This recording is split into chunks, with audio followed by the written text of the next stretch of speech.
GRMUID 3503. This is known as Aldbourne 20. It is 2,384 metres long and really comes in 3 different sections. First section here is off the road nearest the M4 motorway, which I can hear in the background. You'd be very slightly careful. There's chalk either side of the trail here, but then as you go through the trees it opens up, and then it's a really lovely open run, slightly downhill, until you get to one tricky corner. There are ruts along here, so you need to be aware of that. Probably 2/3 of it is rutted, but if you take it easy, it's a fairly straightforward. Going downhill from here, I would stay to the left hand side. There's a section we go through a couple of bends where there's usually some muddy water, and then following that, going downhill towards the car park at the bottom end, there's again a section on the right hand side going downhill, which is chalky ruts. I would stay to the left. Oops. So first section we're going to have to wait because there's a tractor coming down, so just reverse slightly out of the way. You never know what you're going to come across in the countryside.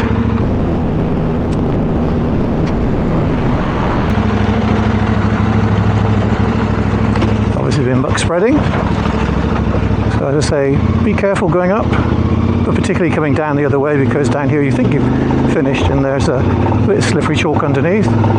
It's very firm underneath, a little bit slippery on top, but you're soon out of the trees. First section is quite a wide track, and it's lovely up in the open air.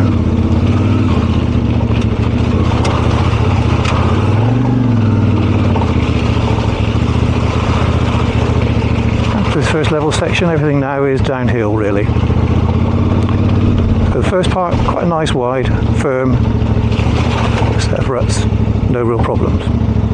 As you can see, the ruts now turn into quite narrow ruts. They're quite firm underneath, but they're much narrower than the first set. Whoa.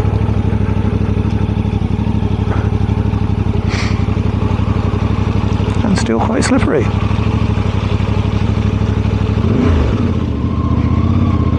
As you can see, there are a number of ruts to choose from.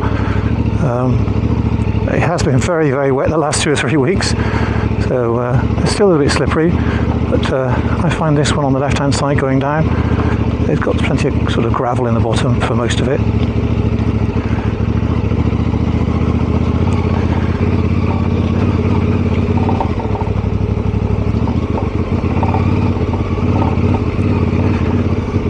This is now probably about 1/3 of the way down the main long track.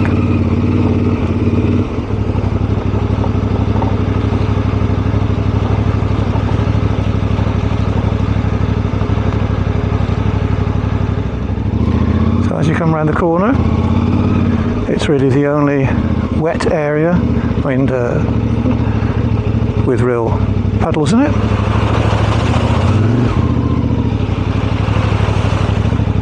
There is a line over on the left hand side, but really it's quite firm underneath and not that deep.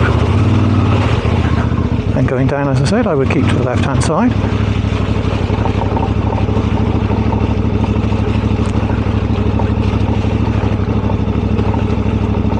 On the right hand side there is a rut. I don't know if you can see it any clearer now.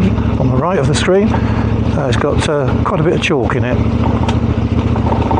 which even when it's dry is pretty lethal. And we head on down to the car park at the bottom of the hill. As you reach the bottom of the hill, it's quite a muddy sort of section here, but again it's car parking space and entrance to fields. At the far end near the road that leads to Aldbourne, there's enough parking for 4 or 5 cars, a couple of vans.